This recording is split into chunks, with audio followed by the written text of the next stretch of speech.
Hello.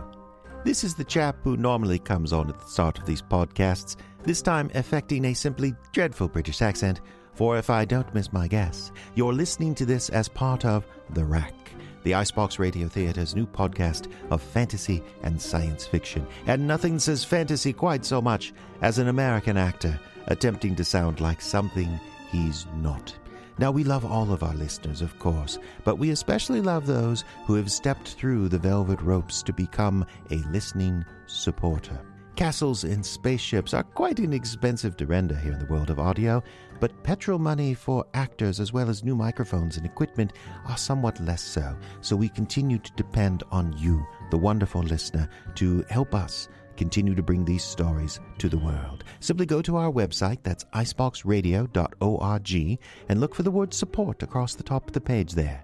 On that page, you can learn all about our Patreon, you can learn about our membership program, or even just how to drop a $5 in the post. We're not picky.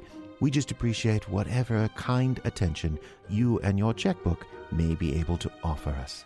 And now, since brevity be the soul of wit, I yield for this evening's presentation.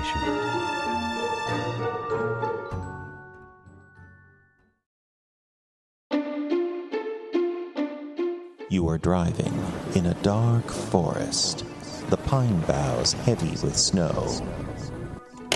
At the end of a long dirt track road, you arrive at your destination. It's a small, weather-beaten motel called Toujours Gelée. It's not much to look at, really.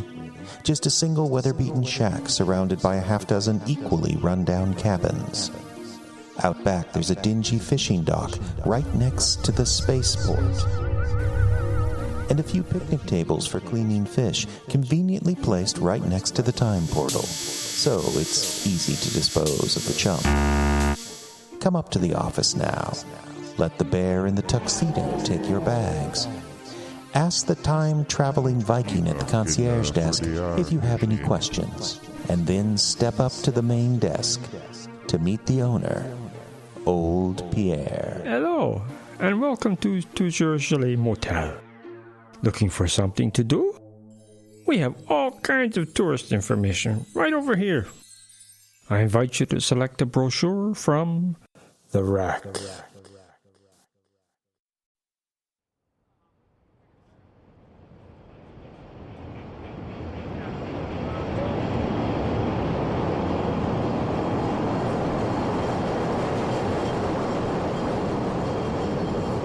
I see you've chosen a very practical selection from our rack. It is, of all things, a transit map, a guide to the routes of the trains and buses. Not the kind of thing we would use much in the North Woods, no? But in Chicago, where this map's from, it's most practical. There once was, many years ago, a man named Raymond Park, who used a map like this to get a job, then to go to the job, then to grow tired of the job. Raymond Park cooked hot dogs in a tiny hole-in-the-wall store downtown inside what they call the Loop in Chicago. The tracks of the elevated trains formed the loop around the area. It's noisy, it's dangerous, it's Chicago. I heard Raymond's story long ago, the story which starts on the train. Every day, Raymond rode from his mother's house in the suburb to make the hot dogs, the Brown Line, all the way to Wabash Street. He worked 8 hours a day, maybe more if his boss says so, then back on the L for a trip home. Day after day, it was train, hot dog, train again. I need a life. Even though he hated the job, even though he ate the train, he do it. I really need to get a life.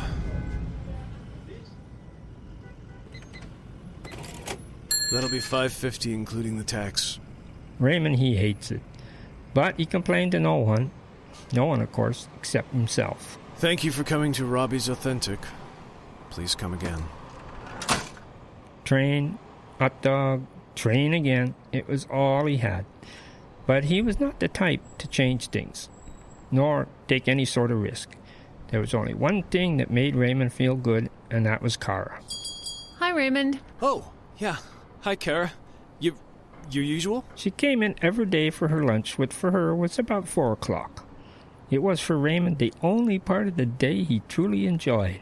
How are things down at the museum? What? Oh, the same, you know. I dust the lights, I clean up after the customers. I think that'd be great. Really? Well, you know, I just sell hot dogs. But you get to clean some of the greatest artworks in the world. Well, not really. We're not allowed to touch the paintings. It takes special training to do that. Mostly I just dust the lights. Oh. Hey, you read anything new? Oh, of course. I found one by Pansy Cryptogram. She's my favorite. That's a funny name. Well, I don't think so. It's a pseudonym anyway. It's a what? A pseudonym, you know? A pen name. Writers don't always use their own names when writing stories. Oh, I didn't know that. It's called A Rift in the Fabric. And it's about another dimension where everything is small and the hero is this tiny little girl, like almost a midget. So when she goes through the rift, it's like she becomes the queen. I don't know. It's kind of stupid. No, it sounds interesting. I wish I could afford books. Well, the public library's right over there. It's free. Yeah, I don't know. I feel funny walking in there. Well, I bought Rift in the Fabric at a used bookstore. When I'm done with it, I could let you have it, okay? Yeah, sure. That'd be great. Plain with brown mustard and a diet cream soda? That's me. Thanks. I seen a Star Trek one time when they talked about other dimensions. Yeah, it's kind of an old idea. This one book is from a used bookstore, like I said. I think it was written in the 70s. It's like time travel? What, dimensions? Not really. It's more... I don't know. I'm just a cleaning lady. Yeah, but you read more than anyone I know. You could probably be a librarian. No, that takes special training too. You know, I just like to read. Dimensions. What do they mean by that? I don't really know. All I read is fiction. They don't really explain how everything works. They just make up a story that happens in another dimension. It's called a device. Oh. I suppose it's kind of like centuries ago when sailors from Europe made up stories about the New World. They could make them anything they wanted because no one knew what it was really like. Here there be monsters. What? What? Oh, nothing. Just an old saying. My dad used to have this old map on the wall in our cabin. It was a replica from before Columbus times. This side of the world just said, here there be monsters. You have a cabin? Well, my dad did, up in Minnesota. He and my mom got divorced when I was 12. Oh, I'm sorry. Right after that, he sold the cabin. I still see Dad all the time, but I really miss that cabin, you know? He had a little sailboat and a couple of canoes. He had all kinds of sailing stuff. That's where the map came in. Oh. Here there be monsters. Well, thanks for lunch, Raymond. Hey, Kara? Yeah? Oh, nothing. See you tomorrow? Sure. Don't work too hard. Yeah. Sad, no. But that's how it was for Raymond Park. Train, hot dog, one brief moment of car, then the train back to his mother basement before doing the whole thing over again the next day. And what you heard just now, him almost getting enough courage up to ask her out, that had been going on for months.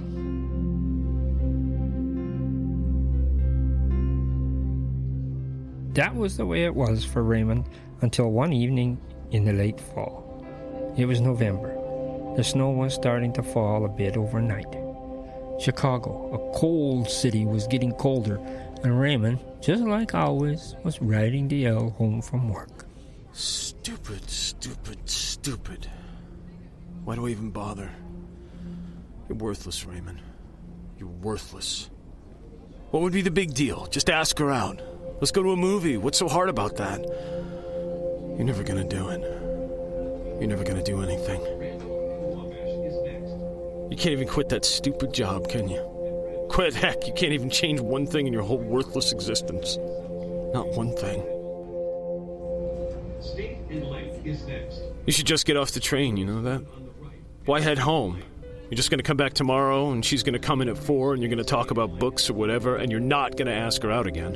Why do any of it? Why? You couldn't change one thing. You couldn't even get off the train at the wrong stop. You were in such a rut. This is State and Lake. Transfer to Red Line trains at State and Lake. Do it. Just do it. Just prove to yourself you can do one thing. Just one thing. Doors closing. They're closing. You gotta go if you're gonna do it. Do it now!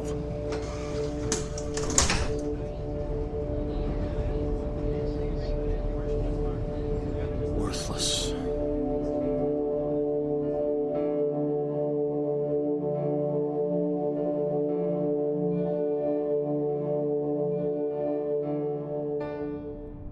But I told Angie I wasn't going to work for her this weekend since I worked the last 2. But she said she had seniority, and I better remember that if I didn't want to end up Kara? getting...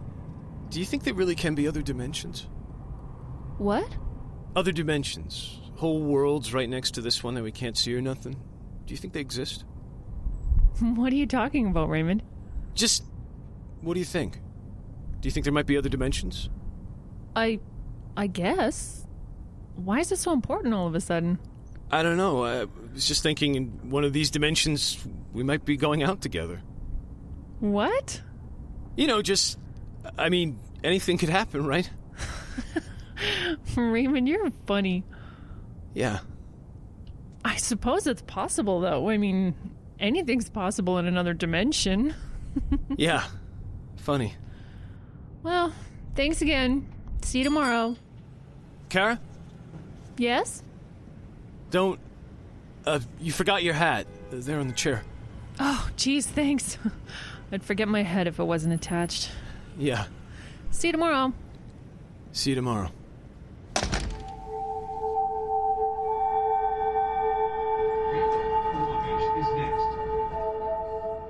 That was a day in November, a day Raymond will never forget, because it was that night, on the Brown Line headed home, that shy, meek Raymond Park finally had enough. Stupid. In his head, Raymond was very angry. He didn't know why he couldn't ask out the lovely Kara. He didn't know why he kept coming to this job, and he knew that he had to do something or be trapped in this rut forever. State and Lake is next. Doors open on the right at State and Lake. As the train came around to the end of the loop and prepared to head north, something about the automatic announcement caught Raymond's attention. Lake.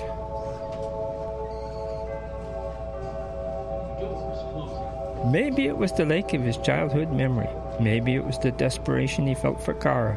Whatever it was, for the first time in his life, Raymond decided to be bold. I'm gonna do it. At the Brown Line stop at Lake and Wabash Street, miles from his regular stop, Raymond Park stood, walked to the door. I'll just get a cup of coffee or something. He stepped out Yeah. Coffee. and into a trap.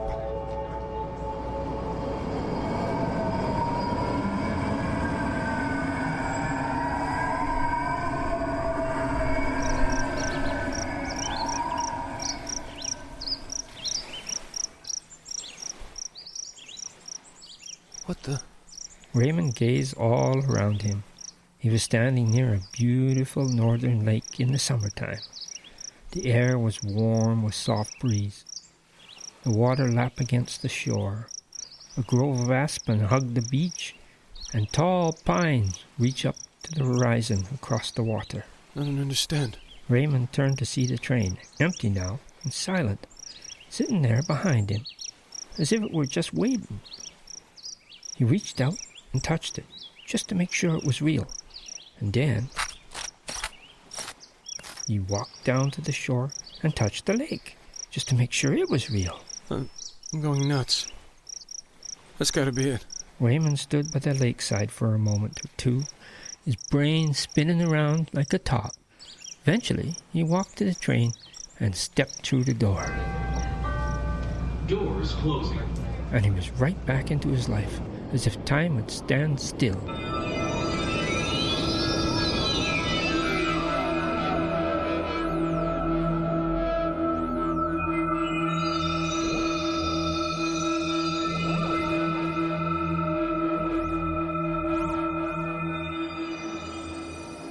Kara?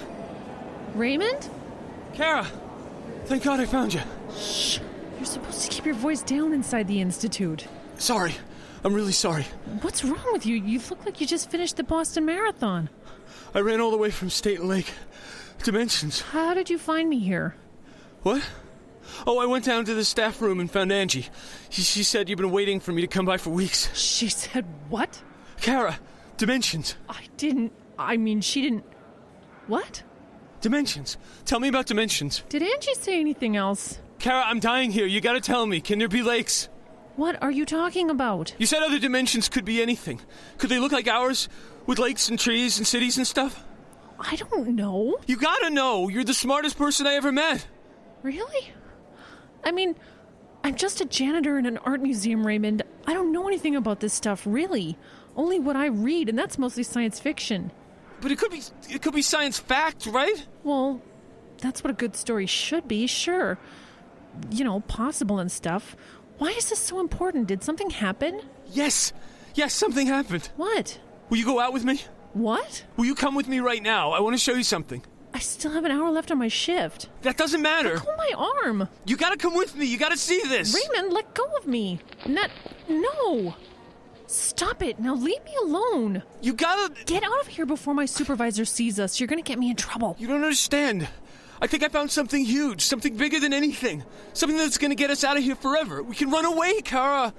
Raymond, you're a very nice man, and I like talking to you, but I think you misunderstood my intentions. What? You're acting kind of crazy.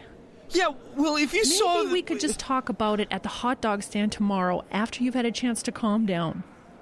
You think I'm crazy? No, of course not. I'm working right now. I can't come with you to see the... whatever it is. Oh. I see. I really gotta get to work now, okay? Yeah, sure.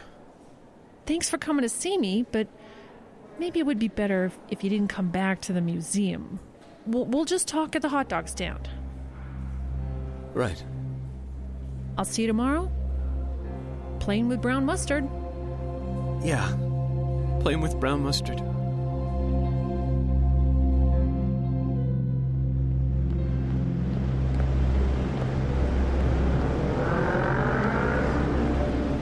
So Raymond left the museum, walking like the sleepwalker down the large stone steps between the green copper lions of the Institute and across Michigan Avenue into the city. He felt lost. If Kara would not listen to the amazing thing that happened to him, who could? Hey, watch it! Sorry. Raymond found himself on Wabash Street, the rusty iron stairs of the L station right in front of him. Thinking of Kara, he began to wonder about everything that had just happened to him. Did he imagine it? Was he crazy? He only knew one way to find out.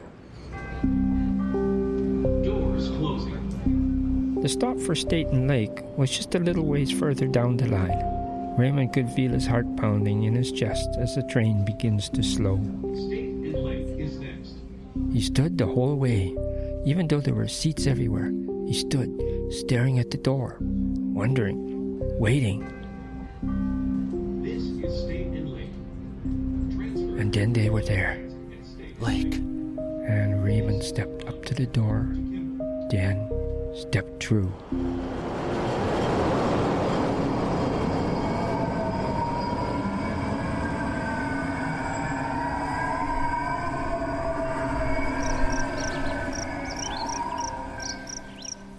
It's real.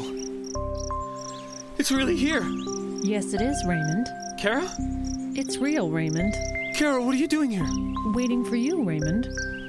Waiting for you in our new home.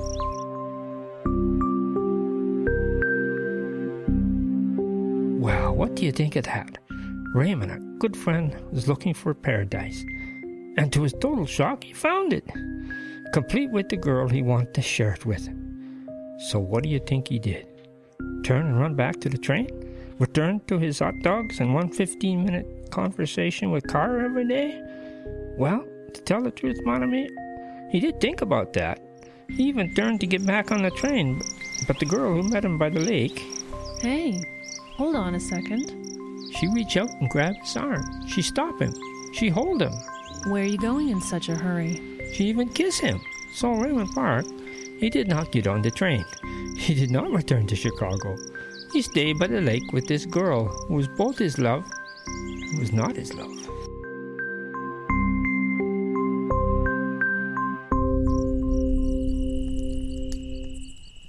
A day went by, then maybe another day. Raymond and the girl, she's never far away, you know.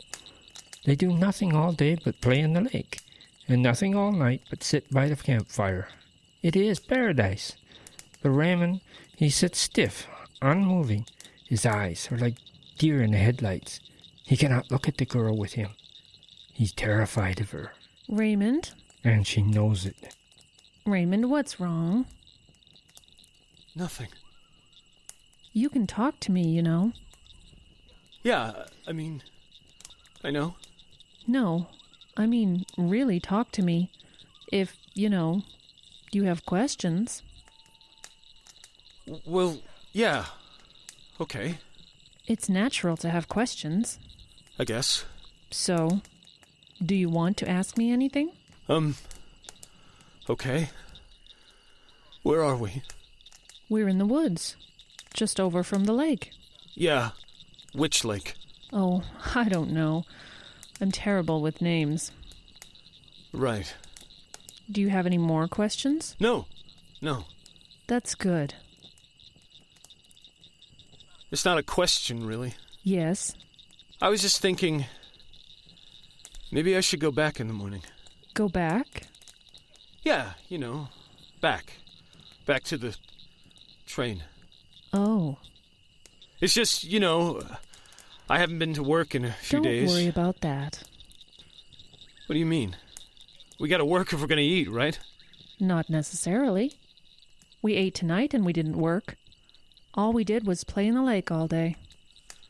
Well, the food's gonna run out eventually. Why? That's a funny question.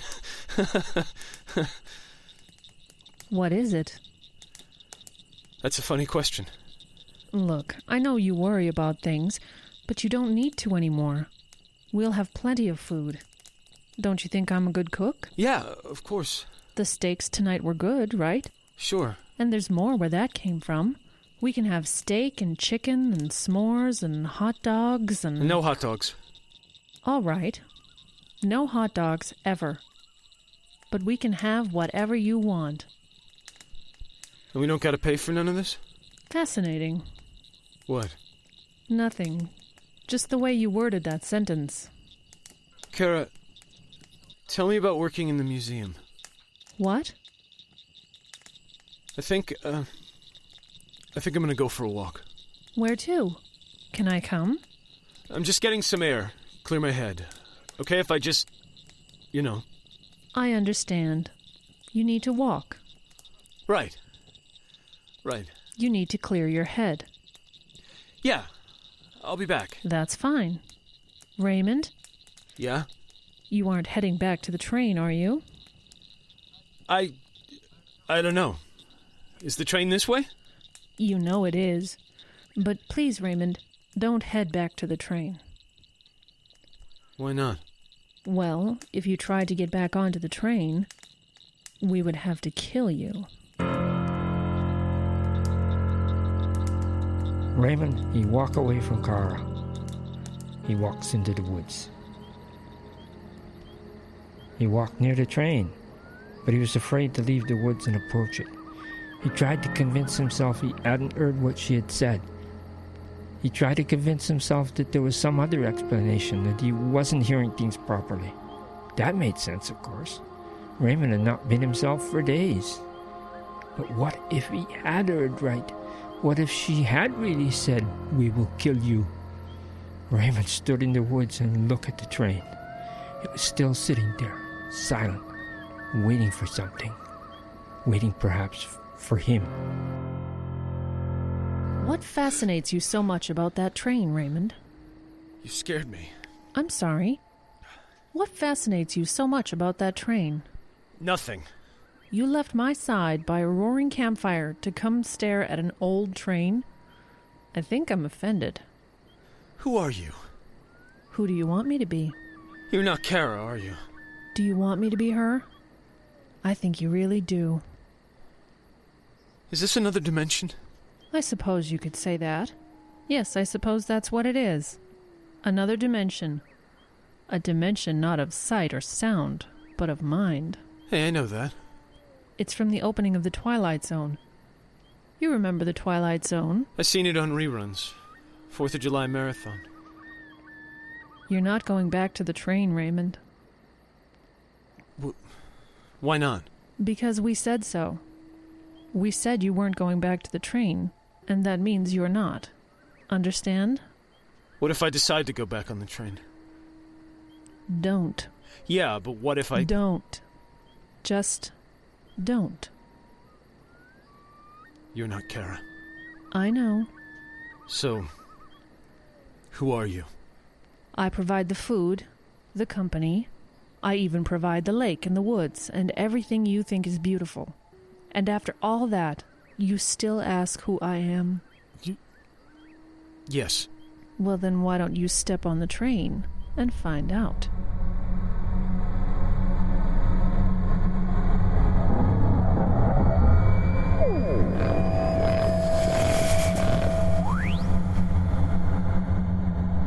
Raymond did not step on the train. Instead, he turned with the girl who was not Carol and went back to the campfire. The campfire burned a long time, until just before sunrise, it burned out. Though he did not remember going to bed, Raymond woke up in a comfortable sleeping bag, the girl at his side, with the sun shining in his eyes. But even as he awoke to another beautiful day, his heart was heavy. It went on like that for a while. Maybe it was weeks, maybe less. Even though the lake had sunrises and sunset, Raymond could not tell the time after a while. Each day seemed to melt into the next. You're awfully quiet today. Do you ever get tired of this? Why would I get tired of this? It's beautiful. I'm getting tired of it. Very interesting. Is there someplace else you'd want to go? Any place. Any place? Yeah, any place at all. I'm tired of this place. Change it. What? Change it for me. You can do that, right? Raymond. You're not Kara. You didn't even pretend to be her. That's true. And you said you were responsible for all this, so change it. I don't think you understand the nature of this place. Then explain it to me. I don't think you understand the nature of you. Who you are. Tell me who you are. You're in no position to ask that. Then why can't... Ugh! I wish the real Kara was here. Why? She's smart. She can figure things out. She's not that smart. Shut your mouth! You only think she's smart because she's smarter than you. But really, Raymond, how hard is that? That's a very mean thing to say. Can I ask you a question? No. Are you offended right now? Are you feeling offended by what I said? No. You're lying. All right, I'm lying. So what? Fascinating. You are offended? What's so weird about that? It is something we have yet to understand. Why, in a society such as yours, with such obvious social barriers, do the lower echelons feel offense at the suggestion that they are lower echelons? The lower... what? You work at a job below subsistence level. You live with a parent long after the age when you typically would be on your own. You have little opportunity to build or acquire cargo, and your only opportunity to reproduce is with this Kara girl, and you seem unable to accomplish anything beyond preliminary social interaction with her. What do you mean? What? Who are you? That's unimportant. I'm going back on the train. No, you're not. Screw you! I can go back if I want! Yes, but you don't want to. I want to pretty bad right now. But everything that's back there is wrong for you. You'll hate it. Anything's better than this. You said you'd kill me if I went back, but I'd even take that over this. What do you want from me? I want you to stay here and be happy. I ain't gonna be happy here. But everything here was made just for you. I ain't gonna be happy! Very well. Very well. You can go back. We've had a meeting, and we feel it might be interesting to let you go back. Who had a meeting? Go back before we change our minds, Raymond. Well? Raymond stood for a while. He felt vertigo and was afraid what would happen if he took even a single step. He turned his back on the girl who was not Kara, half cringing from fear of a knife would be plunged into him. But nothing happened. He staggered through the woods. He was afraid, terrified that something awful was going to happen, but nothing did. By the time he reached the train, the forest was silent. The birds had stopped singing. The lake was a sheet of glass. Raymond did not look at any of it. He came up to the doors of the train. To his eyes, the train car was empty. The door yawned in front of him. He could hear the fluorescent lights inside pop and He heard what sounded like the train engines idling. With his heart beating in his chest, Raymond took a step and was on the train.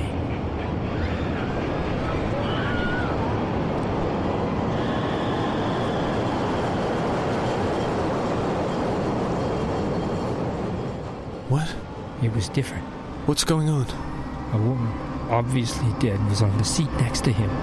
At the end of the car, 3 boys were beating an old man for his wallet. A girl, maybe 15, held a bloody bandage to her head and stared at Raymond with terror in her eyes.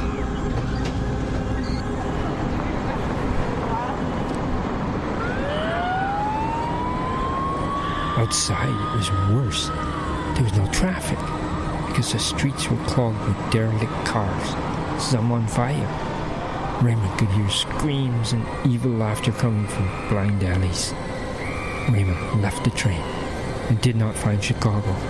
Instead, he found a city on fire, burning itself up like a coal working down to ember. Chicago was a tough town. It's true.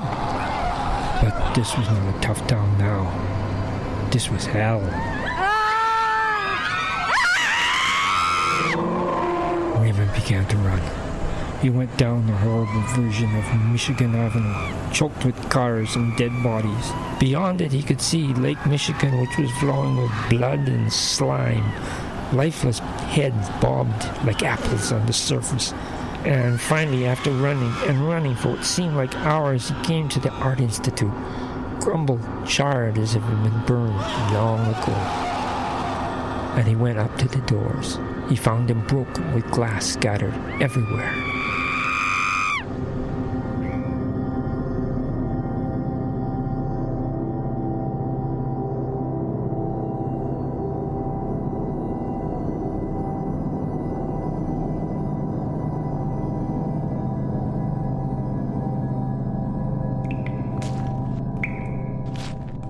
Inside, a few pieces of art were littered here and there, but mostly it looked like the museum had been looted, left for dead.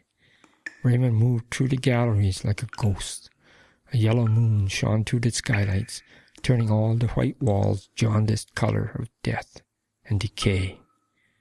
Eventually, Raymond found a corner and sat.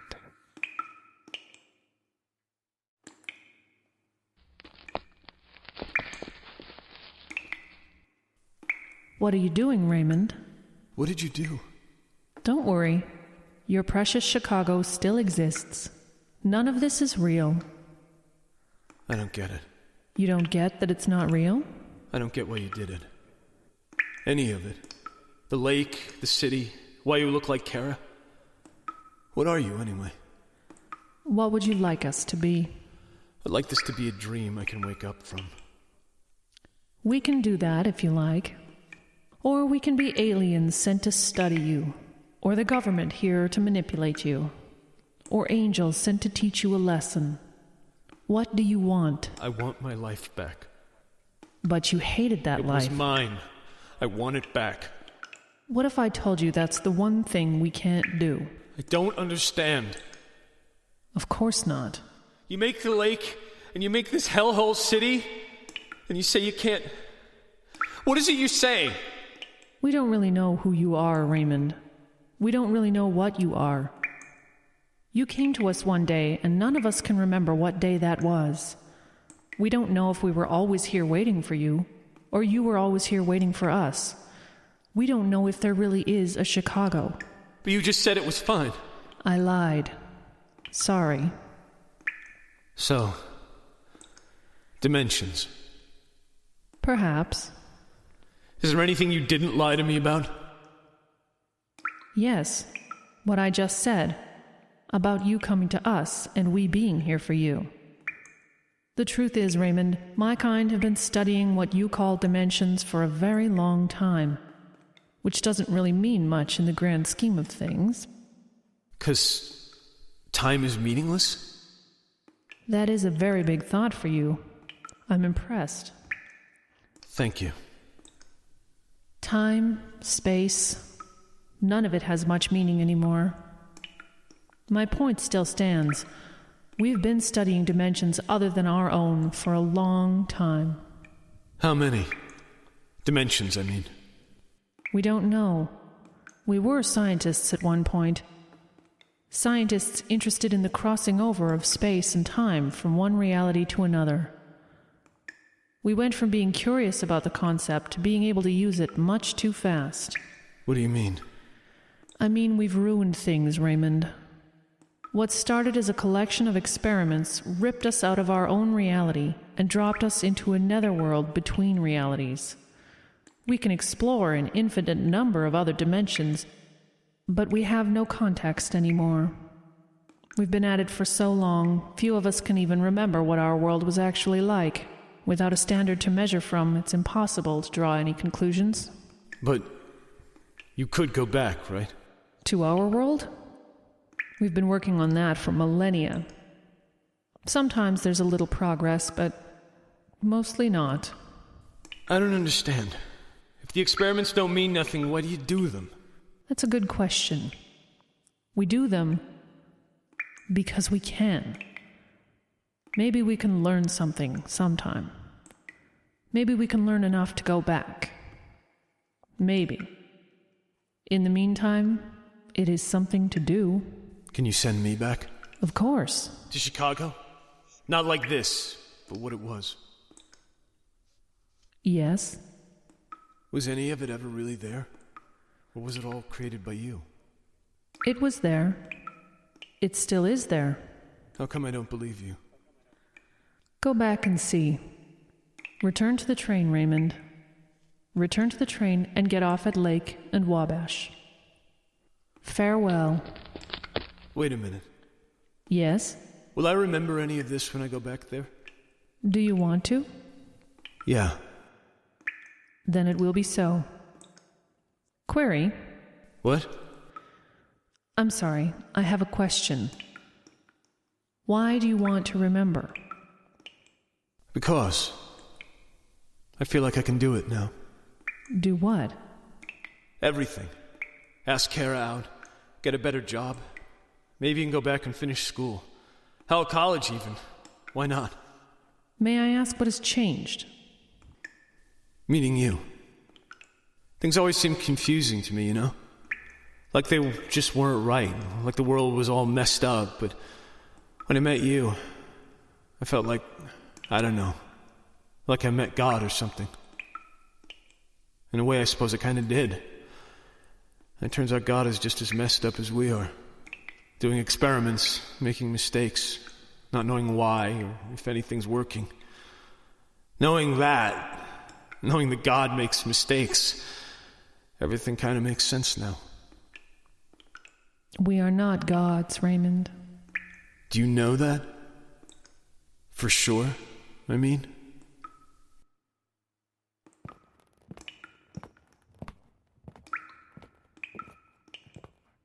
The girl, or whatever she was, stared at Raymond until he disappeared out the front door of the museum. He left her there to return to the L station and his life.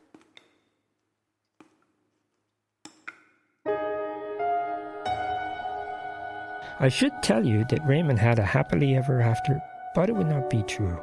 He moved up in the world. He married Cara, the real Cara. He got a real job. Everyone said Raymond Park, he had a real change come over him. He looked confident, when in truth was he just understood things now. He understood that there was nothing to be afraid of. So Raymond built himself a life. Some days he remembered the girl in the museum. Some days he didn't. And by, Raymond grew old. It is years later now. His wife died before him. And now he lies in the hospital, his 2 kids and 6 grandkids nearby. And as all around him begins to fade to darkness, his mind, with its last moment of consciousness on this earth, goes back to the girl in the museum, the girl who looks like Kara but isn't Kara. And he sees her there, still standing in the ruined city, watching the door where to her eyes Raymond has just been a second before. In less time than it takes the girl in the museum to take a breath, Raymond Park has faded from his earth. Raymond Park has become just another story from the rack.